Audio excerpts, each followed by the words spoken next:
Welcome to another edition of the Coaches Show right here on SportsNetUSA.net. I'm Avery Jordan, joined here by my partner Richie Melgoza, and thank the heavens, it's football season again, and we're here to talk a little Fullerton College Hornets football. Hey, I'm Richard Mendoza today here with the Coaches Show. I'm here with Coach Tim Burns, head coach for Fullerton College. Coach, I just want to ask you a couple questions about the Keeley County game on Saturday.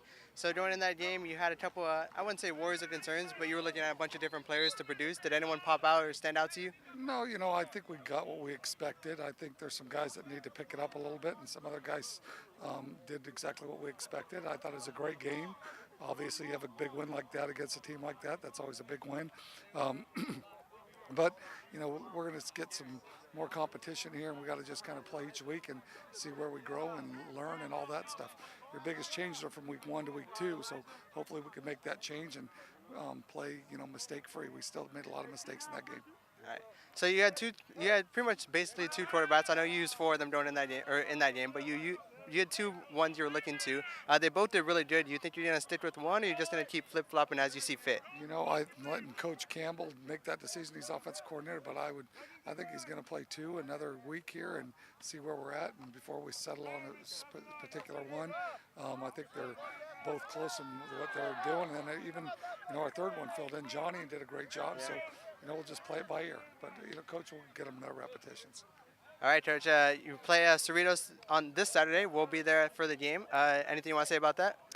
It should be a great game. They're a great program, and hopefully we do what we did last year, win the football game. All right, Coach. Thanks for your time. Good luck on Saturday. Thank you. And I'm here with receivers coach James Griffin. Coach, thanks for taking the time to join us. Talking about last week, what did you like from last week? I just like, my guys went out there, flied around, and played Hornet football. That's what it was all about.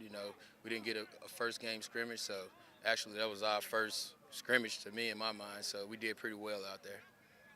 Now, you said you didn't get your first game scrimmage, and you guys were really deep at wide receiver last year. Can you talk about how deep you guys are this year compared to last year, and if you see this developing any further?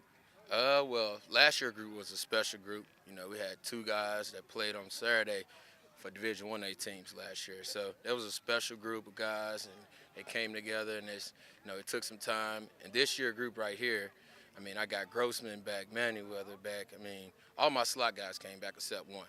So it was really going to find out, what we was going to have on the outside of the X receiver position, because I lost those two guys last year to Division 1A programs. And so this group right here, every day I look at it, I think it could be the most talented group we ever had here, just by raw talent. Even the next group of guys that we got coming to be here next year, they could be playing now. That's how deep we is at receiver. And you guys racked up about 455 yards in the air last week against Santa Ana in the Key to the County game. Looking at Cerritos this next week, do you see that being something that could be replicated every week, or this week and next week, or? I'm a firm believer in what we put in practice is what's going to come out of the game. And this year, I got a lot of guys that's been in this group and been in this situation. They saw 70 points last year, so it wasn't nothing new to us. It's just about coming back out and repeating and just keep working hard and just keep doing what we did last week. We got a special chance for this team to be something special. So. Now, also looking at all your returners and some of the new guys, you got Malik Abdul-Haq out there. You've got, like you said, Marcus Grossman, Manny Weathers coming back. You got TJ Griffin. You got a whole host of people. You got about 20 receivers. Yeah. Do you already have your starters in mind, or is that still something that you guys are experimenting with? We don't have starters around here. I tell them every day, we don't have a starter. It's everybody. The next man up. If your play get called, you make the play. We don't have starters around here. Last year I had DeAndre McNeil and Justin Walker. They both went Division 1A. So we don't have starters here. I got guys that's, buy into the system, and when your number call, make a play. Like I tell them every day, it's hard to drop a ball in this group. You dropping the ball in this group, you never know when it's coming back to you. So I just try to tell them, every week you got to come with it. We too deep at receiver. I think we the deepest position on this team. We got the most guys that return on this team. So I take pride in that we gonna be here. Every game I tell them, put it on us. Put the game on us. It's, that's our job. Put it on us. So.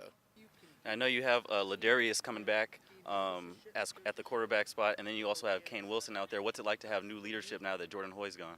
I mean, nobody can replace Jordan Hoy. You know, that was a special talent kid, and he can't be replaced. You know, I mean, I think you're a Hall of Famer here one day. We got these two guys here. You know, I told both of them last week. You know, just play football. You know, get us the ball. We'll do all the magic for you. You know, just trust in my guys, and we'll do what we're supposed to do. And like I told them Saturday, man, let's go out, have fun. You know, I mean, I done seen Florida Gators have two quarterbacks. You know, Steve Spurrier had a great offense with two quarterbacks. You know, so we doing it right now, and so it's just my guys' job to catch everything they throw to them and make plays with it. You know, after the catch. All right, Coach Griffin, thanks for the time. No problem. Go Hornets. Go Hornets. I'm here with Justin Manyweather, wide receiver for Fullerton College Hornet football. So Justin, you scored 3 touchdowns this weekend against Santa Ana. How does it feel? I mean, space it. Man, it feels amazing, man. You know, ever since last year, I really didn't get that opportunity, you know, to get on the field that much. But, you know, this is my year right now, so I'm taking full advantage of it. So you scored one of your touchdowns was a kickoff return, 96 yards. Your team was pumped. We were on the sidelines. How were you feeling after that? Oh, man, I was feeling exhausted, man. When I hit the 30-yard line, I was just tired. But you know what? When I came to the sideline, you know, I was just happy. You know, I was just happy to just score for my team. That's it. It was impressive. You got 1 touchdown. You received 1 touchdown, rushed for 1 touchdown, and then returned that one. How were you just in the right spot every time? You know, just Coach Campbell, he put me in that position to score. You know, he gave, you know, faith in me. You know, and I just delivered the blow. That's it. All right. Thanks for joining me. It's been a good interview. See you around. I'm here with Robert Johnson, wide receiver for the Fullerton College Hornets. Tell me, was it by design or was it just simply by chance that you guys were racking up so many yards in the air this past week against Santa Ana? I feel as though it was already established because we worked so hard in practice, and we feel as though we're coming into the game, scoring a lot of points and getting a lot of yards. I feel as though our average should be 500 yards this year, a game. Do you feel that the depth at wide receiver is something that's going to evolve over the season? Yes, because we got a lot of guys who work hard. You feel me? That's it. Now, last week when you hurdled, I was on the sideline. When you hurdled that guy for the touchdown, what was going through your mind when he came at you? I need to score a touchdown. I got to do something amazing for my first touchdown. You feel me? My son called me, told me have a good game, and I just feel as though I need to do something amazing for him. All right, well, thanks, Rob. Appreciate it. All right, I'm here with Malik Abdul-Haq. Thanks for taking the time to join us. What are you looking forward to in this next game against Cerritos? What I'm looking forward to, honestly, is for our offense to go out there and be electric like we always do. A lot of people expect us to go out there and put points on the board, so hopefully that's where we're going to come and do that. Well, you guys put up 77 last week, 455 yards. You guys are pretty deep at receiver. Do you see this year being as fruitful as last year going to the championship? Yeah, I feel this season being really fruitful. I mean, we got a lot of talent on this team. About the depth, I mean, it just goes all the way across the board. Honestly, with the talent that we have on this team, it could take us a long way. And, I mean, I'm not falling no short than the national championship, so that's what my goals say. Is it hard for you to deal with, playing with 2 different quarterbacks that come in and out of the game? Nah, not really, because, like, knowing my quarterbacks, like, we got, like, it's kind of like, it's like a KYP, knowing my personnel with them. Mm-hmm. So it's like, I expect, like, when one quarterback comes in, I expect one of them to be, he's for sure, like, a runner. He does a lot of things with his feet, and he makes a lot of plays. And then the other one, I know for sure, he can deliver the ball and put it there. So it's like, I mean, with both of them, they both can do a little bit of the same thing. So it's just, like, it's kind of a win-win with them both in. All right, and what game are you looking forward to most this season? The game I'm looking forward to most this season is the Saddleback game for sure. I got a couple of friends over there. We got to get that revenge. And, yeah, it's going to be a good one for sure. All right, well, thanks, Malik, for taking the time to join us. No problem. All right, you guys have a good one. You too. I'm here with Jamichael Moore, defensive tackle for Fullerton Hornets. Jamichael, how'd you feel about that game on Saturday against Santa Ana? Important game, Keeley County. I feel like we did pretty good.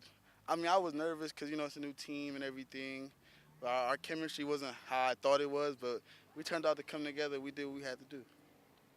All right, and now going to this Saturday, you'll be playing against Cerritos. How do you feel about that game? And I'm ready. I got friends over at Cerritos. We've been talking about this game since January. I'm ready. All right.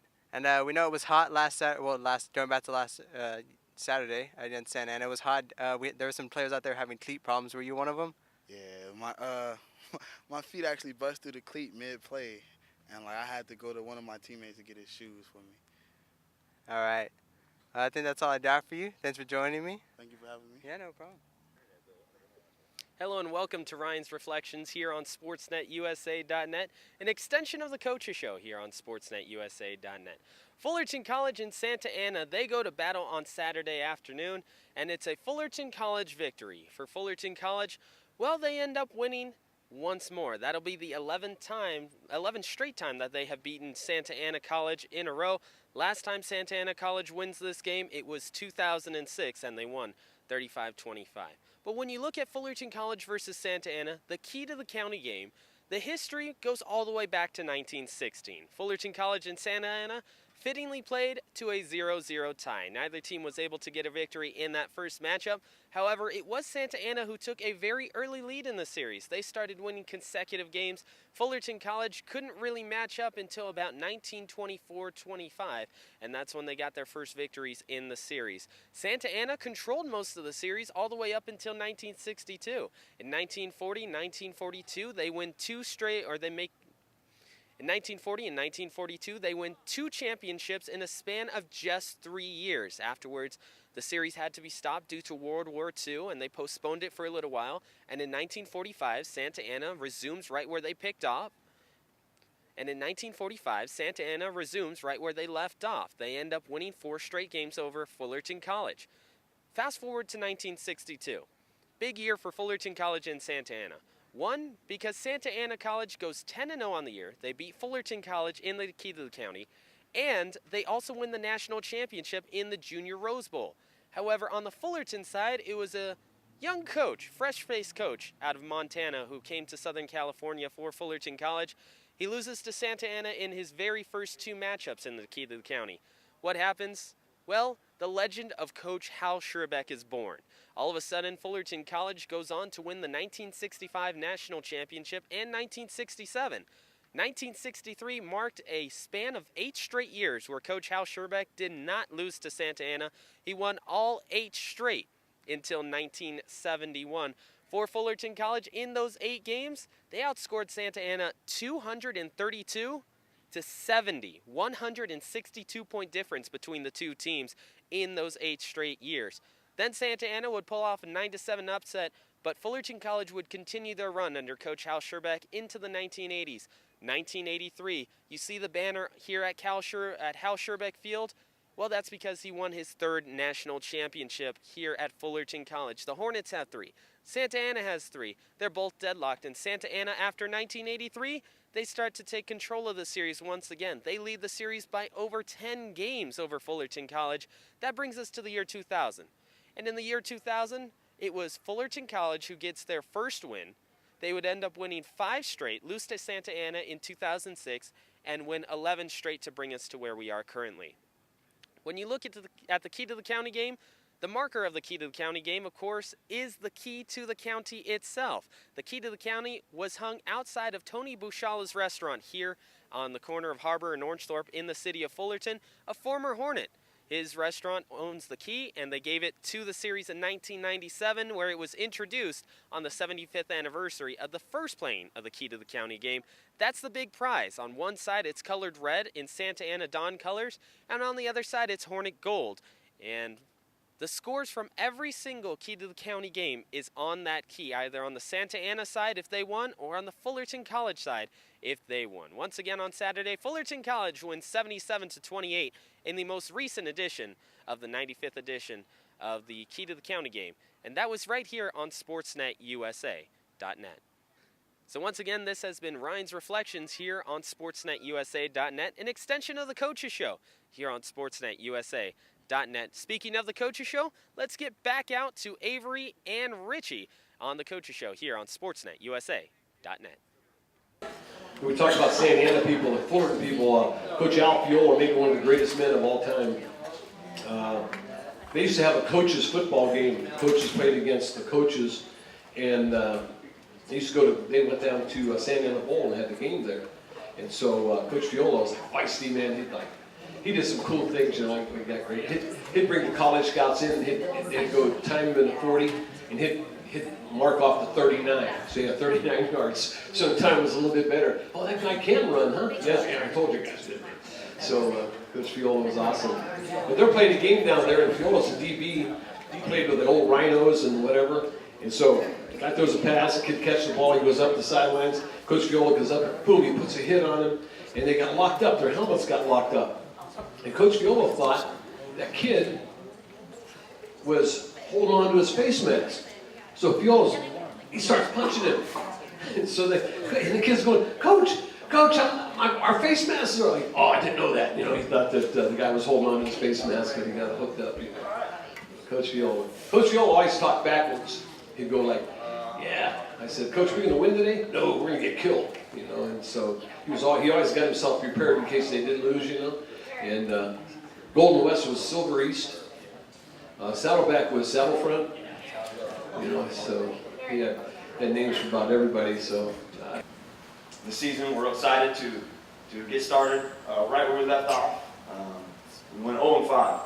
And we started with an unfortunate loss to Fullerton College last year, and then we turned it around and went 5-0. We ended up second place in our league. Woo! So we ended on a high note. And we had a lot of young players. We had a whole freshman offensive line, freshman quarterback, freshman running back, freshman receiving corps. So we have a lot of guys returning. And we're really excited about some of the local talent we have from Buena Park High School. We have Devin Boston, who was an all-county rusher a couple years back. He's looking to probably lead, hopefully, Southern California in rushing. Connor Miller is a quarterback from last year. He was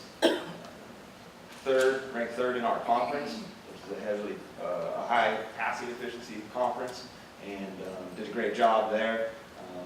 He was behind two quarterbacks that are now on Division I scholarship, one at Fresno State. So that's pretty tough shoes to fill. So we're excited about our opportunities coming up. Got a great camp. Even though we have a bunch of construction stuff on campus, we're able to move around and work out on the baseball field. Coach Nillis, who was here for a while, he had some stories about you guys sharing space over here on fields and stuff. So it was interesting to work it out, but it worked out great for us. First of all, I just want to announce my players that are here today. We're a little bit different than Adam in a situation where we lost pretty much everybody. We have 3 returning starters coming back on our football team that played most of the year, and 2 of them are here right now with us. Marcus Grossman is a wide receiver right there. Montre Bonner, he's at 12, 15 sacks last year. He's coming back. But basically everybody else, and Cole played a little bit, but like I said, Cole McCarty, and he's this is his first year of really starting. So we were a pretty young team, but these guys have been great. I didn't announce the other one because I was hoping Coach Jones would be here, so Adam, you can tell that Coach Jones, we have a player on our team that played with Coach Jones when he was at El Dorado, okay? So Kane Wilson, Kane, hopefully this year goes great for him, and I think Kane has a story that's kind of a little crazy. I'm not going to have him share it, but my point is this. He's a lot older than most you guys, and not you guys, but everybody in our football team.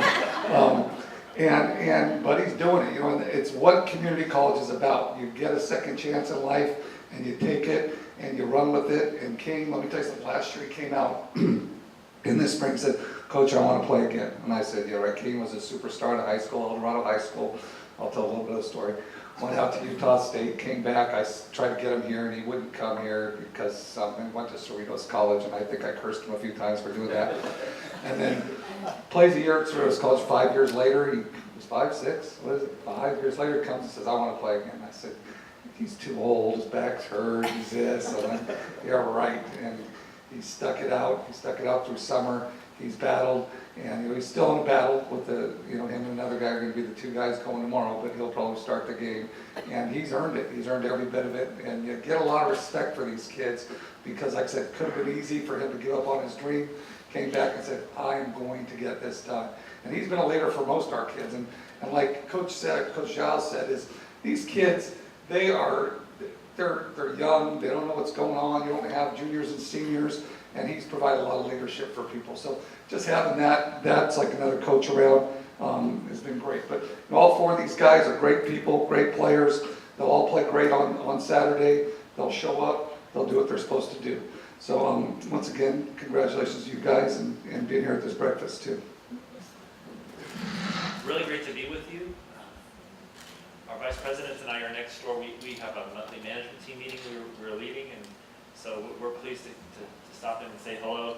This is a great tradition, and we welcome our colleagues from Santa Ana College. Thank you so much. Woo! This great tradition is familiar faces in the room.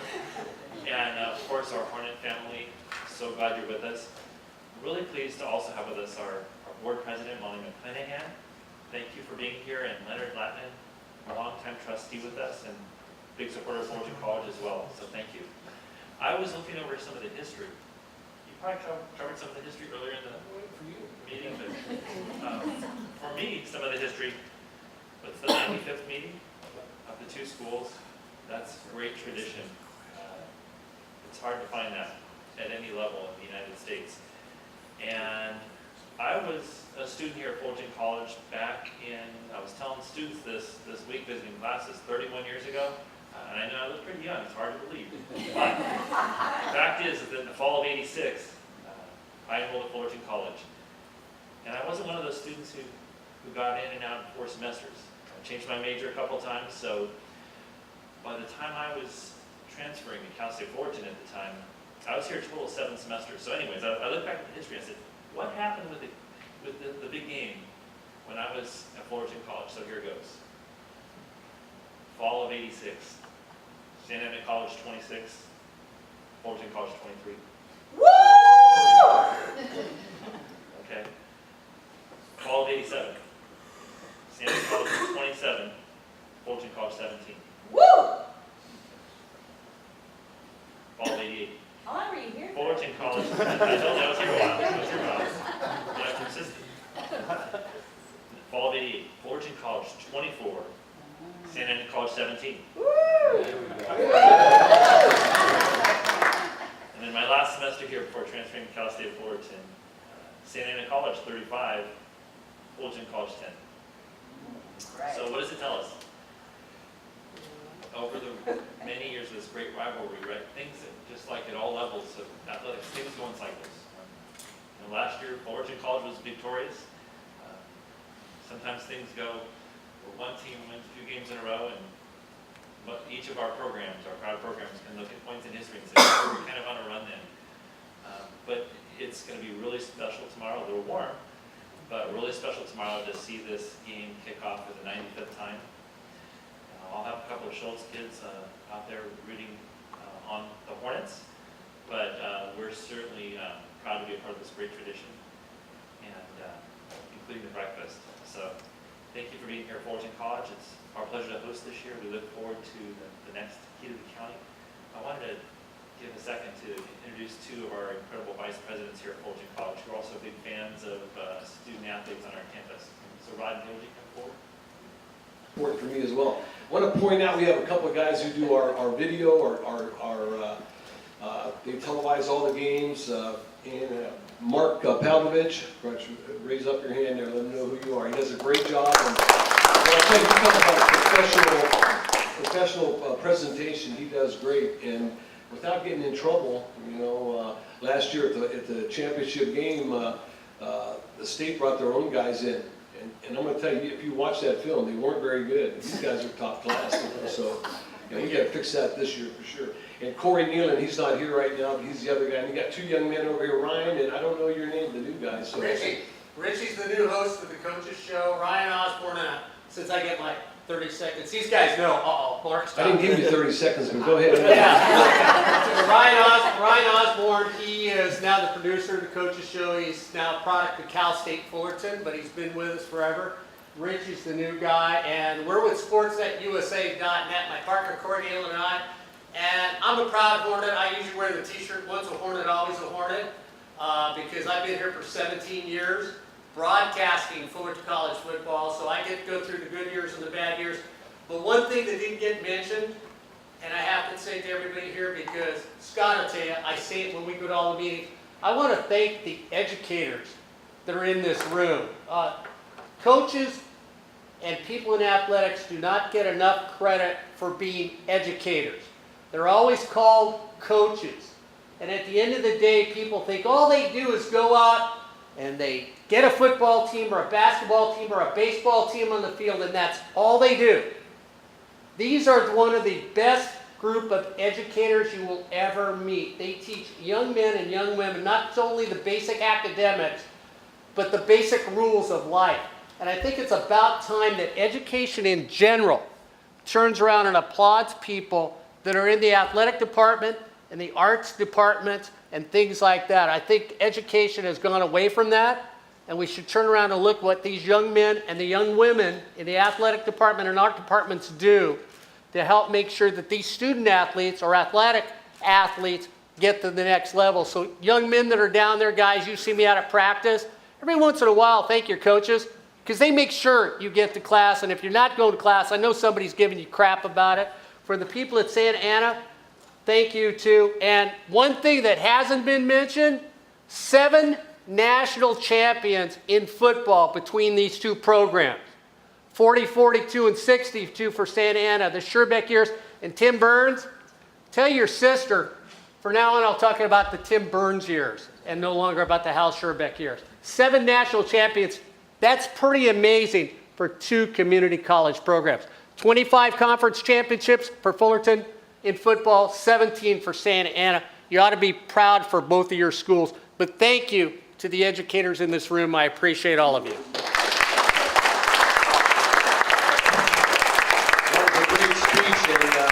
We need those educators because that 30 seconds turned into a 5-minute. I never graduated, Nick. I can't tell time. So. Hey, I want to point out because it's really important because how important is our staff, Adam? You know that, and we got critical members of our staff. Right? Brian Crooks, our defensive guy. Stand up, Brian. Yeah, he does an outstanding job. Garrett Campbell is he's a wizard offensively. What a great job he's doing for us. And those guys have to pay the price. Adam, you're lucky I'm not down there because what I do is I go in on Sunday morning when they're going over films.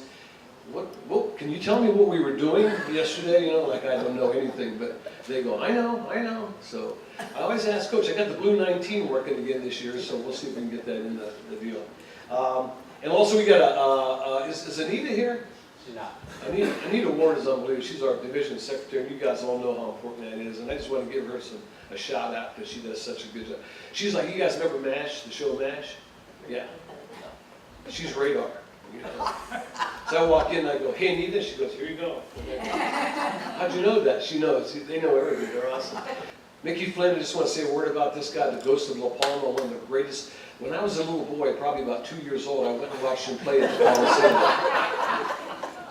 And Mickey right now just turned 114, so he's but I think he could probably still win. I see him, when I go into Ace Hardware like every couple of weeks, and here's Mickey, he's standing there, trying to remember what the heck he was there for, you know. And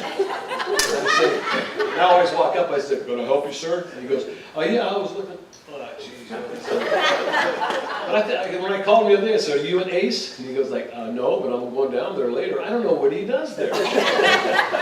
They don't either, you know. So at any rate, hey, you guys, it's a pleasure being part of this thing. You know, I've come to this thing in the past, and breakfast and all. But being part of it's really cool. Listen to everybody and watch. At any rate, yeah, Ed Arnold, he's a Hornet. Ooh. He was a Don way. He is a Don, and that's the thing. Okay, Phil, I think that's it. So unless you guys want to answer questions, thank you for coming. And good luck to both clubs tomorrow. Have a great time. All right. See you. Here we are after week 1 at Fullerton College. The Hornets coming off a huge win against Santa Ana in the very important Key to the County game. They won that game 77-28 and are really looking forward to next week against Cerritos. Wouldn't you say, Avery?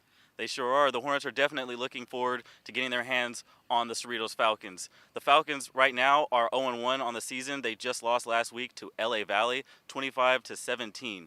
Now their offense isn't very high-powered, but their defensive end, Jordan Thomas, is looking to get his hand on the quarterback, both of his hands on the quarterback. So the Hornet offensive line is going to have to do a great job at blocking and protecting their main man on the inside.